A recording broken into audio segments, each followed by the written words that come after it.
दोस्तों, चुनाव जैसे ही आता है, नेता गरीब का चोला पहनकर आपके पास आता है, आपसे वोट मांगता है, भाषण देता है, चिकनी चुपड़ी बातें करता है। आपको भी लगता है यही हमारा कल्याण करेगा, लेकिन जैसे ही आप उनको वोट डाल देते हैं, नेता अचानक गायब हो जाता है। फिर सरकारी दफ्तर का चक्कर काटो, काम नहीं हुआ, ज़्यादा से ज़्यादा मीडिया वाला आपका भड़ास को खबर बना लेगा, लेकिन अंत में होता कुछ नहीं है। आज की कहानी इसी के इर्द गिर्द है।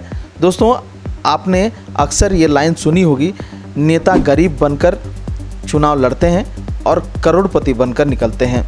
लेकिन क्या आपने कभी सोचा है कि यह होता कैसे है?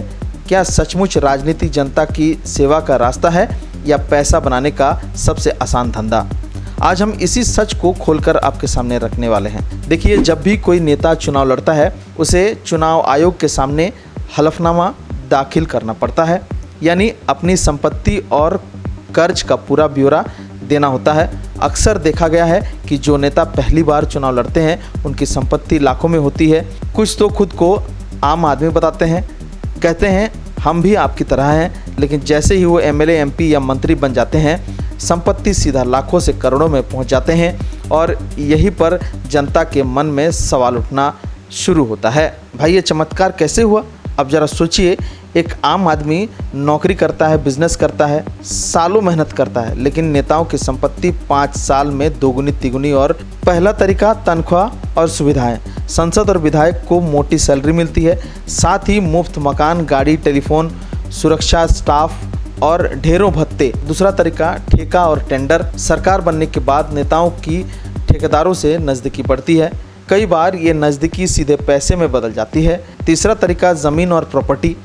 नेताओं को पता होता है कि कहाँ सड़क बनेगी, कहाँ नया प्रॉपर्टी बनेगा, कहाँ नया प्रॉपर्टी आएगा। वो पहले ही ज़मीन खरीद लेते हैं और बाद में करोड़ों का फ़ायदा कमा लेते हैं। ये कोई कहानी नहीं बल्कि सच है। चुनाव आयोग के रिकॉर्ड बताते हैं कि 2 चुनावों के बीच नेताओं की संपत्ति कई गुना बढ़ जाती है। मान लीजिए किसी नेता ने 2014 में हलफनामा भरा, उस दौरान संपत्ति 20 लाख थी, फिर 2019 में वही संपत्ति 2 करोड़ हो जाती है। अब आप ही बताइए, कोई आम आदमी ऐसा कर सकता है क्या? जनता कहती है हम तो 20,000 की नौकरी करते हैं, हर महीने EMI भरने में निकल जाता है, हमारे नेता 5 साल में ही बंगले, गाड़ी और करोड़ों संपत्ति बना लेते हैं।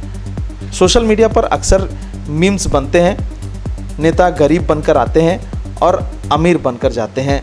अब ये कहना भी गलत होगा कि हर नेता भ्रष्ट है। कई नेता सचमुच ईमानदारी से जनता की सेवा करते हैं, लेकिन सत्ता और पहचान इतनी ताकतवर है, पैसा अपने आप खींचकर आगे लाता है, यानी चाहे तो वो भी आम आदमी नहीं रह पाते।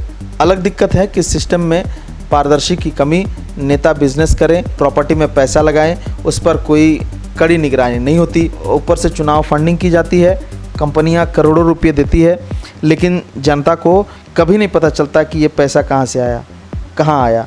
अगर आप सड़क पर किसी आम आदमी से पूछ लें तो उनका जवाब सीधा होगा, हम 10-15 हज़ार बचा नहीं पाते और नेता 5 साल में करोड़पति बन जाते हैं। चुनाव से पहले ये लोग गली गली घूमकर कहते हैं कि वो भी आम आदमी है, लेकिन जीतने के बाद बड़ी गाड़ियों में निकलते हैं, सिक्योरिटी के घेरे में रहते हैं। विशेषज्ञ मानते हैं कि इसके लिए 3 बड़े कदम उठाने होंगे।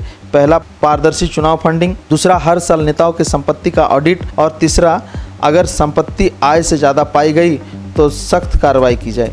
अगर यह कार्रवाई शुरू हुई तो राजनीति में एक बहुत बड़ा सुधार और क्रांति आ सकती है। तो दोस्तों, आप समझ गए होंगे कि क्यों कहा जाता है कि नेता गरीब बनकर चुनाव लड़ते हैं और करोड़पति बनकर निकलते हैं। राजनीति जनता की सेवा का रास्ता भी हो सकती है और पैसा कमाने का शॉर्टकट भी। फैसला इस सिस्टम पर भी है और सबसे ज़्यादा जनता की जागरूकता पर भी। तो आपको क्या लगता है दोस्तों, नेता राजनीति में जनता की सेवा के लिए आते हैं? तो आपको क्या लगता है, नेता राजनीति में जनता की सेवा के लिए आते हैं या करोड़पति बनने के लिए? अपनी राय अपने कमेंट पर ज़रूर बताएं। बाकी वीडियो को लाइक करें, शेयर करें और सब्सक्राइब ज़रूर करें।